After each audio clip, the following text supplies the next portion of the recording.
Good evening and welcome to RFL. I am Richard French. President Biden kicking off the week with a bipartisan meeting about his infrastructure proposal that's called the American Jobs Plan because Biden administration says it's going to create nearly 3 million new jobs. I want to start off by showing you what is in this proposal and what its price tag would be. The total cost of this is $2.3 trillion, and $650 billion of that, it would go towards roads, rails, runways, ports, and charging stations for electric vehicles. Another $650 billion go towards what they are calling home infrastructure. That includes replacing lead pipes across America, expanding broadband access to rural America, and upgrading and building new public schools. $400 billion, it would fund health care services for seniors and the disabled, both in their homes as well as in facilities. And another $580 billion would be used to invest in semiconductor manufacturing and clean energy projects as well as production. Now, all of it would be funded by a tax hike on corporations, which Republicans are freaking out about because it's worth noting that those tax rates would still be lower than they were before Trump's tax cuts were put in place. Also, Republicans continue to say this is not an infrastructure bill, as most of the money isn't going towards traditional definition of that, namely, as I said, the roads, rails, and runways. You've got a proposal here of $2.3 trillion, 70% of which cannot, by any stretch of the imagination, be called infrastructure. This is a massive social welfare spending program combined with a massive tax increase on small business job creators. I just showed you that wasn't the case here in terms of where the money's going, but I should note we can use history as a guide. During the Great Depression, when President Roosevelt launched the New Deal, those programs were very heavy on infrastructure, but they also included things like Social Security and other major social programs. An op-ed piece in the Washington Post compares the New Deal to today, and I'll be speaking to an author of that article in just a minute. But first, I want to quote from it. Nearly 9 decades ago, when the United States faced a social and economic crisis not unlike the one that we confront today, President Franklin D. Roosevelt launched programs that were designed to restore the social and economic health of the nation. These aggressive programs gave jobs to the unemployed and addressed long-standing problems plaguing the economy and damaging the lives of Americans. Like Biden's proposal, they addressed infrastructure in the broadest sense, and by doing so, laid the groundwork for a more prosperous America. For example, the New Deal also included the Civilian Conservation Corps, the CCC, which employed 3 million people. The CCC was formed in the wake of the Dust Bowl, an environmental catastrophe that forced 500,000 people from their homes and destroyed millions of acres of farmland.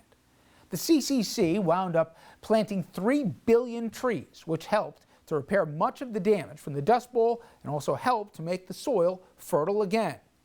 Then you had the Works Project Administration, also known as the WPA. What it did was build thousands of miles of water pipes and sewer lines. Sound familiar? 30,000 new schools, 2,500 hospitals, 325 airports, and too many other things to mention. The New Deal also built landmarks that are still in use today, like the Golden Gate Bridge, also the Lincoln Tunnel in New York City, which is used by more than 100,000 vehicles every day, the Grand Coulee Dam in Washington State, which helps to bring water to tens of millions of people. Overall, FDR's New Deal created more than 20 million jobs, brought electricity and clean water to millions of people, and created landmarks that are still admired to this day, and so much more beyond that. I want to bring in my guest to discuss, David Woolner. He's Senior Fellow of the Roosevelt Institute, Professor of History at Marist College, and he's also author of The Last 100 Days, FDR at War and at Peace. David, always good talking to you. How are you? Great, Richard. Nice to see you. You know, I'll get into the specifics in a second about what Roosevelt inherited and then also what he did and the moment that Biden now finds himself in. But there are a lot of parallels, particularly, I would imagine, for someone like yourself who looks through it through the prism of history. Biden, like Roosevelt, walked into a time of great uncertainty in this country. The American spirit had taken a beating. A lot of people didn't know how they were going to put food on the table. And there were no easy answers, government being the only biggest thing that could come theoretically to the rescue. But both then and now, government didn't have universally a beloved opinion. Did both men encounter some of the same headwinds and same challenges and opportunities, obviously separated by generations? Yeah, they did encounter some of the same challenges and some of the same opportunities. I think it is important to remember when we're thinking about Roosevelt on the one hand versus Biden on the other, is that when Roosevelt came into power, the only real contact the American people had with the federal government was when they went to the post office to buy a stamp. There really was no there, so to speak. We didn't have any Social Security. There was no unemployment insurance. All of those social safety net measures that we now sort of take for granted didn't exist. So in a way, what Roosevelt was doing was kind of driving blind and creating a whole new kind of social and economic infrastructure in which capitalism, he hoped, would flourish. Talk about, because the word of the day obviously is infrastructure. We'll get into the political challenges both then and now. But in terms of infrastructure, I know people think brick and mortar, but I saw the piece you wrote recently. You said that's too much of a narrow definition, not just now, but also then, because FDR didn't just look at it as roads and bridges, though that was a part of it. It was much more. Absolutely. I mean, Roosevelt was thinking about the social and economic infrastructure of the nation and environmental infrastructure. We need to remember that this was the era of the Dust Bowl. This was an era in which 9 out of 10 farms in the United States did not have electricity. Very similar to the situation that President Biden finds himself in, where 35% of all the homes in rural America don't really have proper access to the internet. And, a society in which, for example, when it came to rural electrification, the power companies weren't interested in running those lines out to those rural areas because it wasn't profitable for them. Even with low interest government loans, they refused to do it. So Roosevelt had to figure out a way, how do you reach those people? How do you make capitalism work for the average American? And in many ways, he confronted challenges that were even more difficult than President Biden is confronting. 13 million people unemployed, 25% unemployment rate across the country. Just an America that we probably wouldn't even recognize today. Well, even things like the Dust Bowl. One of the things I find amazing, and anyone who goes up Hyde Park, is literally just deforestation of this country in many ways. Not only the planting of the trees to stop the Dust Bowl, in that case a huge environmental catastrophe that had happened, and we're talking about it now with like a modern day CCC, preventing, let's say, from a lot of the consequences of global warming with flooding, et cetera, that they're talking about now, but put a lot of people to work in the process. Oh, absolutely. I mean, over 3 million people worked in the CCC, which in many ways is our first green jobs program. Again, we like to think, or some folks like to think, that these were make-work projects, but this is really about restoring, as I said, the social, economic, and environmental health of the nation. Overall, the Roosevelt years, they planted over 3 billion trees in the United States. And one of the reasons we don't have a Dust Bowl, by the way, is because the CCC and the WPA and local farmers planted over 18,000 miles of shelter belts from the Canadian border all the way down to the Texas Panhandle, over 220 million trees. These kinds of far-sighted projects, of course, they provided employment, immediate employment for the people involved, but they're also thinking long-term. How do we get to the root of these problems? How do we solve them over the long haul? So much of the New Deal is like that. You have tremendous poverty in the South. So within the first 100 days, you have the establishment of the Tennessee Valley Authority, the first public utility in the United States, provided low-cost electric power to a whole region of the country, provided thousands of jobs, helped prevent soil erosion, et cetera. So all of these programs are kind of multifaceted. And there's no question that Roosevelt thought of infrastructure in the broadest possible terms.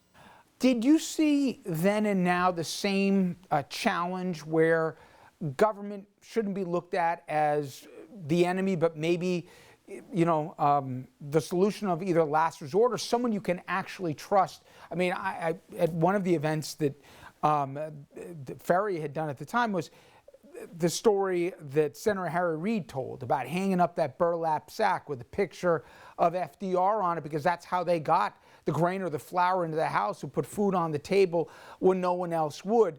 It wasn't that there was universal belovedment of the government, but until that happened, a lot of people didn't realize the government could help. Is that the same moment in a different way we find now?